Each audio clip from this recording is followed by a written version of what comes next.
Happy Tuesday, shoppers. All right, it's time for Tip Tuesday again. If you don't know me, my name is Cindy. I shop in Nashville, Tennessee, and I have been a Shipt shopper for 4 years now, almost. In about a month, I'll have 4-year anniversary. We're talking through 10 tips that were shared by a Florida mermaid shopper on Instagram that take zero talent, but will get you 100% respect. So last week, we talked about being on time and being prepared for your shops. Today, we're going to talk about a couple of pretty simple things. Make sure I'm getting the right ones. Attitude and being coachable. So your attitude and being coachable are two things that you don't really need a talent for. You just have to think about what you're saying and what you're doing and how you're responding to people.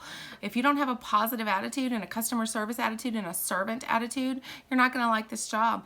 There's a lot of smiles when you don't want to smile. There's a lot of frustration that you have to push through.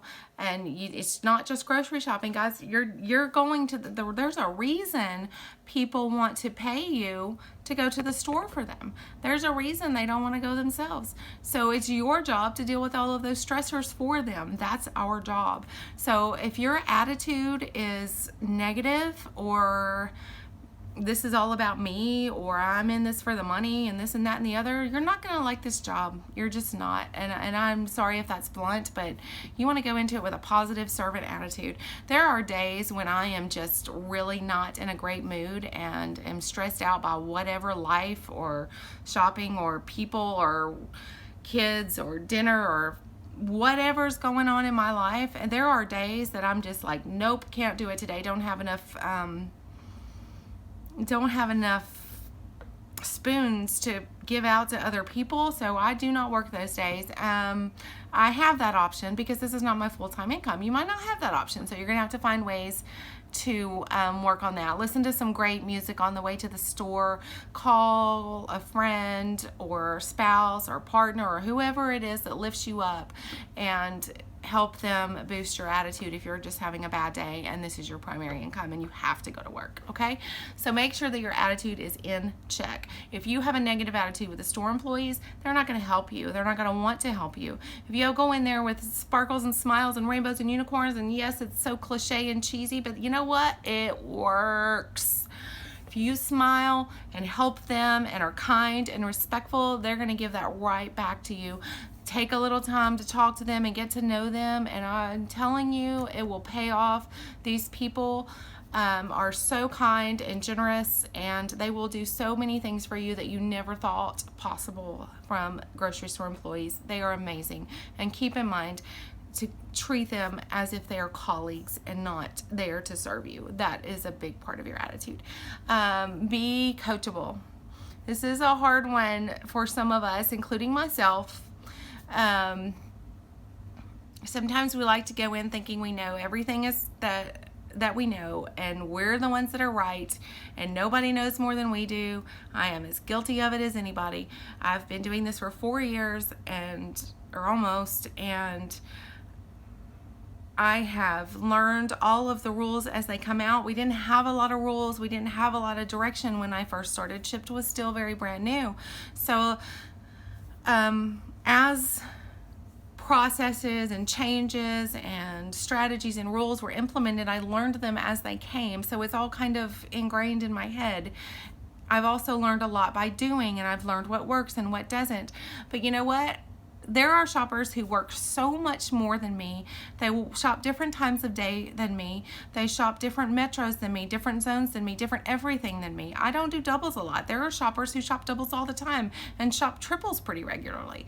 I don't do that. So do you think I have things to learn? Of course I do. So those are the people that I listen to and say, how do you manage to get this done? And they give me tips on organization and time management and things like that, and when to know to take doubles and when not to.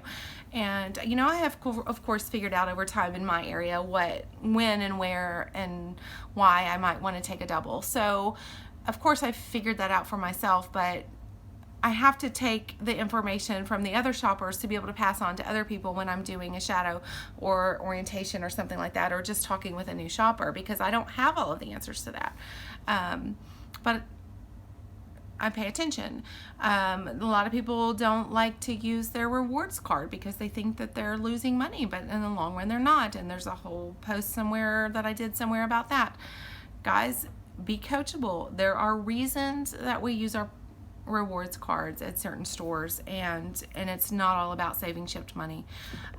It's allowing Shipt to pass on savings to the customer. The items that are on sale in the store are typically, not always, but typically on sale in the Shipt app.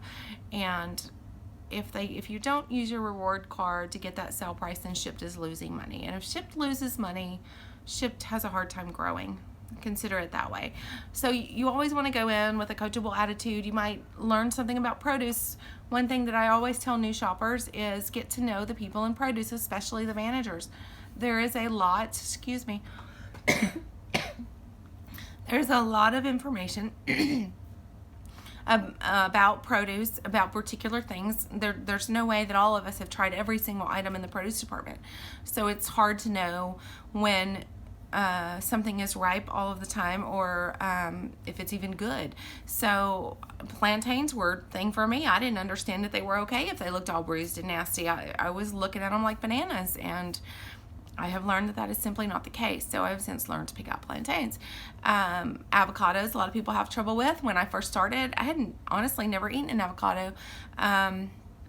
But I followed the tips and suggestions on picking those out, and I asked the produce guy to help me the first couple of times to make sure that I wasn't buying bad ones. And soon enough, I tried an avocado for myself, became addicted like the rest of the world, and now I know how to pick out a perfect avocado, whether they need it today or in a few days. So, and of course, it's a very small window, but I have learned by using that myself. If somebody asks me to pick out a jackfruit, I have no idea. I'll either have to look that up or find the produce guy or ask my customer. And yeah, it's okay to ask your customer. I had a lady one day absolutely tell me everything and more than I ever wanted to know about pears. I don't eat pears. I don't like them. So she was standing there selecting pears differently than I would have, and I asked her why she was selecting the ones that she was, and she was selecting riper pears because she was planning to use them that day or the next day, where I was selecting some that were more firm. So she explained to me which pears were good and which were not from the ripe ones. So now I have a better understanding of pears. So there's always something that you can learn. So never assume, whether it's processes or products or expiration dates or food storage, things like that. Never assume that you know more than anyone else. There's always going to be someone who knows more than you. I have go-to people that I ask questions to, and different people about different things, and learn who those people are. Today, I did 2 orders, and I have, in the past 2 or 3 weeks, my kids have been out of 2 weeks, I don't know. My kids have been out of school. I've only done 2 orders before today, and then I did 2 today. I typically shop during the daytime hours. I was reminded that evening shops are very different than daytime shops, and I'm very spoiled with daytime shops. There are more employees in the store during the day. There's a better selection of produce during the day, and the employees in the store typically, in my experience in my area, are more willing to help during the day. Part of that is that there are more people during the day because they're stocking. Part of that is the evening people don't know me. The daytime people know me, and when I go see them, especially in the summer, they all wonder where I've been because they haven't seen me very much. So the people that you see over and over again repetitively are more likely to go an extra mile for you. It's just kind of the way it works. And sometimes, like this evening, I asked for something from the produce department because the shelf was empty. It was red peppers, organic red bell peppers, and there were only 2 on the shelf, and the customer wanted 3. There was no one working produce, so I went to customer service and asked if she could call someone for me after I waited a little bit and got the rest of my produce and tried to wait and be patient. And she called, no one came. So she said they just got a truck, so she's probably in the back. So she called her. I waited another 5 minutes or so, and then I kind of tapped on the door to the back and asked for red peppers, and she kind of looked around her at the pallets stacked from the truck, which means of course there's produce there. And asked her if she had any organic red bell peppers, and she said, she kind of started to look around and then looked back at me and said, no, I'm sorry, we don't have any right now. Now, had that scenario happened during the day with the people that are used to me, probably would have gotten my red peppers, but this evening I did not, and that's just kind of the way it goes sometimes, and we do the best that we can. Sometimes I would ask someone else. There was literally no one else on the floor to ask, so it's just kind of one of those days. Dairy department was much the same way. My people weren't there, and it's just, it was a nice reminder for me. The shop took me about 20 minutes longer than it should have, or than it would have during the day, because of the stock issues and produce issues. I had a lot of expiration date issues and things like that, and just not having help. So I had to kind of figure it out myself, which is, I guess, what a lot of you guys do anyway. So there you go. That's your Tip Tuesday. Have a good attitude. Be nice to other people. Be gracious to your customers, to the store employees, to other shoppers, and be coachable. Always know that there is something else that you can learn.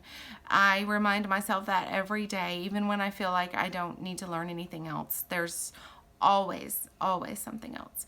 I hope that you guys have a great rest of the week, and we've done 4, so we have 6 more. I can't do math. We have 6 more things to go over, so 3 more weeks of this list. So again, thank you to our Florida Mermaid Shopper. If you want to find her on Instagram, it's, let me read it to you the way it prints, fl.mermaid.shipt.shopper. That's where you can see this post and follow her adventures. If you want to make sure that you see the other 3 videos about this list, please hit that subscribe button, and I'll see you guys next Tuesday if I don't see you on Friday for FAQ Friday. And also watch out on I'm not going to try to do these on YouTube, but I've been doing some fun videos for Sunday comics, so we can get a little laugh, okay? Have a great week. I'll see you guys later. Bye-bye.